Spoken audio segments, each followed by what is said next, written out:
Hey, I'm McChanicle from Board Game Co., and I'm going to go slowly here. Today I'm reviewing Kaiser, Cucumber, and the Gang of McChanicle Corners. That's the slowest I've ever done one of these intros because with a name like Kaiser, Cucumber, and the Gang of McChanicle Corners, I think I have to. And if you still missed it, you can obviously check out the title. This is a game from Fight in the Box. This is a review. This is going to be a prototype, all rules and components subject to change, and I'll have a link to the crowdfunding campaign down below. This is a spiritual successor to Mouse, Cheese, Cat, Cucumber, has some small gameplay similarities, but is a different game in which you are trying to, well, some art is going to be stolen in this game. It's going to happen. I'm sorry. I know it offends the delicate-minded of you, but art is going to be stolen, and you want your people to get out as safe as possible. To that end, you have the four masterminds over here. You have the four masterminds, Prime Wellington, the Sovereign of Tea, Tila Truvosa, and of course, Kaiser Cucumber himself over here. Now, these masterminds are going to give you the goal of what it is you're trying to do. So, for example, if you're playing as Kaiser Cucumber, you want all of the green cards to get away safely, you want the blue cards to be arrested, and then you want the rest of the cards to just kind of flee, to be out of the system entirely, neither arrested nor gotten away with all those stolen goods, those dastardly rag-nabbit people them. Anyways, that's the kind of idea of what you're trying to do. So again, you're going to be playing cards into a grid, this will all make sense in a second, and you're trying to ensure that your cards go into, well, your color gets away safe, a specific color gets caught, and the rest just flee. That's what you want over here. Now, in order to make that actually an interesting puzzle, these are going to be secret. Look at that. Now I have one. You don't know which one I have unless you're going really, really slowly. Now I know which one I have. You might already know in case you have really good eye coordination thingamajiggy. Anyways, I have this character. I know what I'm trying to do. Now we're going to deal out a bunch of these cards to the players, a different number depending on the player counts. Let's go ahead and set up for a two-player game right here. I'll take 6 of these, and I'll go ahead. We're going to start by putting a Bunny Bobby in the middle of the table over here. She flees other people. She scares them away because no one likes doing anything around the cops. So once people are around her, specifically in these corners, they'll run. You're going to go ahead and look at your cards, or me, I'm going to look at my cards over here, and I'm going to try to place some of these cards into the grid. Now I can place them face up or face down. If I place a card face down, so for example, I'll show you what I'm doing here so you know. I want the blue people to get away scot-free. To that end, if I were to place this blue person face down over here, if nothing else were to change, at the end of the round, this person would be scared off. He wouldn't be captured, but he also wouldn't have gotten away with his ill-gotten goods. He would just be gone because the cop's watching them. If this were the end of the round, then he'd actually get away with everything, and I'd score my points for that character. I'd score my 2 points for having a blue character face down. Now keep in mind, I also want to make sure the red people are scared off, are caught. I want to make sure the red people are caught, and to that end, I'm going to see what I can do to make sure these red people that I play are going to be caught. So let's take my first turn over here, and I'll try to be deceitful with the other players. I'm going to play this red person face down in a place that kind of makes it look like I want them to get away scot-free. Now, of course, if I'm playing with my actual game group, they all know how we all do this to each other all the time, so you can never trust anything anyone does, but in this case, we'll pretend that I'm playing against somebody who doesn't realize what I'm doing, and they see me go there, and they're like, ha, you think that card's going to get away scot-free? You think you're going to score 2 points for that card? It's not going to happen. And so they're going to go ahead and play a card, and they have a few options at their disposal. In their case, they're going to go ahead and play this card down here. They're going to play it over here. Let's say they play it down here. You can play it anywhere adjacent, any of the 8 sides of the bunny cup over here. But they'll play it over here, and they'll flip this card face up using the ability, because there are abilities on the cards. The abilities generally are going to be either additional ways you can actually capture other people directly with these aptly named rats over here. You're also going to have cards that flip other cards that go on top of the cards that rotate other cards that swap the position of the cards. You have a lot of abilities to play with, but they're going to go ahead, in this case right now, they did this, they flipped my card, and they're, ha! Red is your color. Red is the color that you're trying to score. And no, I'm not. No, I'm not. This is your first time playing.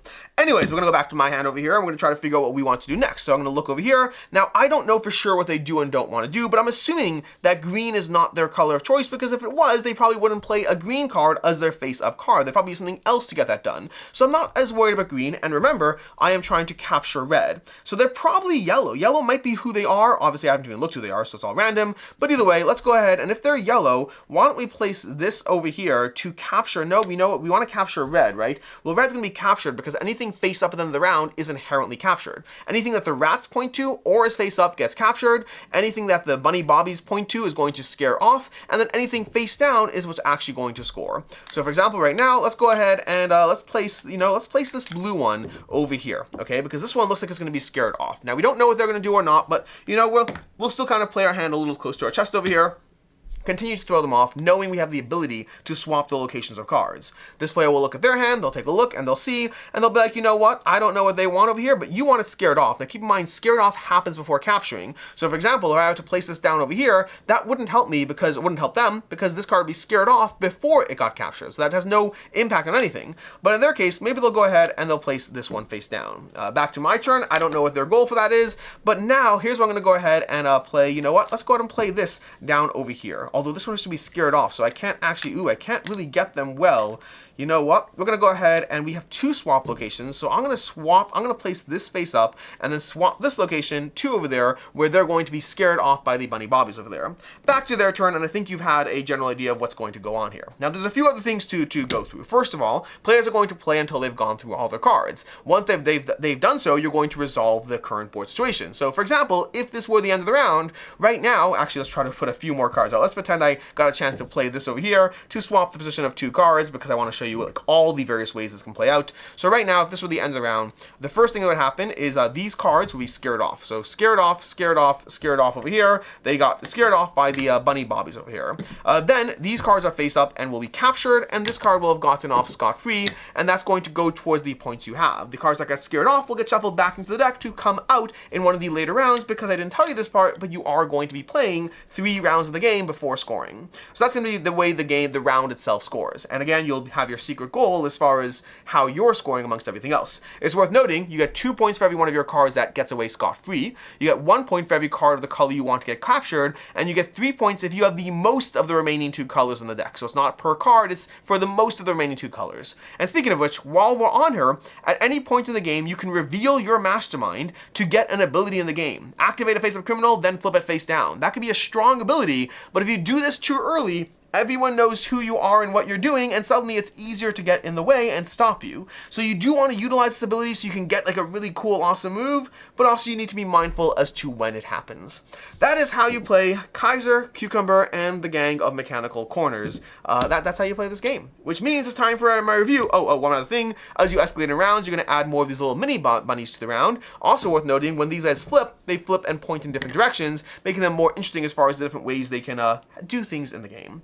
Anyways, that is how you play the game, which means it's time for the review. Overall, as far as what I like, don't like, conceal, not liking, all of that, overall, this is a game of trying to think through what you're going to be able to get done with the combination of the abilities you have, what's in your hand, what the board state is going to look like, and how you're trying to score, all while trying to throw off your opponents. This is a game that has the mechanic of strategic deduction. It's a mechanic that's been around in a few games, but I think Ivy Studios actually coined the term, so to speak, where it's not a game where you have to figure out the hidden role of your opponent, but if you do, it can help your strategy. So it's not hidden role, it's strategic deduction. It's a degree of trying to figure out what other players are going for so that you can most efficiently block them and get in the way. If I know that you want to score red, I want to stop that from happening, and so it gives me more information if I can piece together what you're doing.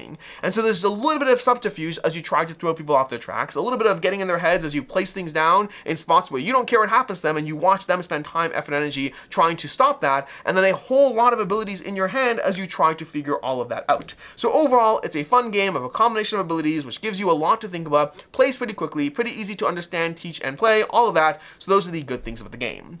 As far as what I don't like about the game, first of all, the abilities can be too crazy and too chaotic too much, meaning I find that often in a handful of abilities, the only thing that really matters is the last 2 or 3 turns of any individual round. That's where you're starting to actually solidify all the things that have been happening. Until then, the board is going to change so much between the way tiles swap locations, between the way tiles go on top of other tiles, between all the things you're doing in the game. There's a little bit too much change going on to reliably think that anything you do has an impact until you're like your last 2 turns of each round. So that gives you a little bit too much pressure on the late game, as well as giving a last turn advantage to whoever goes final in each round. As far as I can see, others not liking, only thing there is some degree of meanness in the game. Inherently, you're trying to stop other players from getting in the way, and especially if you're playing at larger player counts, if you are playing at 3 or 4 players, because 2 players has the benefit of being a direct head-to-head, where everything I do affects you. So there's a little bit more strategy there. At a 3 and 4 player game, I can lose because the other players did all the things that got in the way. So it's not that you played better than me, it's just that I got targeted by the other players, whether because they knew who I was or guessed wrongly who you were and then targeted me. Whatever the impact, sometimes winning at higher player counts isn't about me doing poorly, it's just about the craziness of everything interacting together in such a way. As far as final thoughts on Kaiser, Cucumber, and the Gang of McChanicle Corners, as far as final thoughts on that game, overall this is a fun little puzzly game that I prefer it at 2 players. I've played it at a variety of player counts, and I think 2 players does give me more tile placements first of all, but also it gives me that sense of a larger sense of control. But if you're in it for the mayhem, there's also a party aspect to those higher player counts, a little bit more chaos, a little less strategy, a little more chaos. Overall, this is a game that I enjoy and have had a good time with it. That last turn advantage is the biggest thing that holds it back. Like, to me, right now, at least where it does fall into a game where you kind of have to be playing this for the fun. Yes, you can try to win too, but you're here for the fun. I don't know, because there's 3 rounds of play. If you're playing a 2-player game and there's 3 rounds of play, one player is going to go last twice, and the person who goes last the final turn has even more impact because they can reveal their boss ability on the final turn and get a ton done on that final play of the game when everything matters the most. So if you are looking at this as a super strategic game, I think it has its flaws. If you're looking for a fun time, I think this delivers. It's a 3.5 out of 5. As far as other game recommendations, first of all, I definitely recommend checking out Cat, Cheese, Mouse, Cucumber. Cat, Cheese, Mouse, Cucumber. I think I'm saying that in the right order. I'm not sure. That's going to be a fun, zany game that's going to give you a similar vibe. And if you're looking for a game that gives you a strategic deduction, one that I've enjoyed, it's an out-of-print game, it's hard to track down, but check out Clans as a good game of strategic deduction that has that same element of trying to be a little bit obtuse and a little bit not clear about your intentions while still trying to have everything work out your way. In any case, then until next time, I'm Alex Radcliffe from Board Game Co. I hope you enjoyed this video, and as always, I hope you have a good one.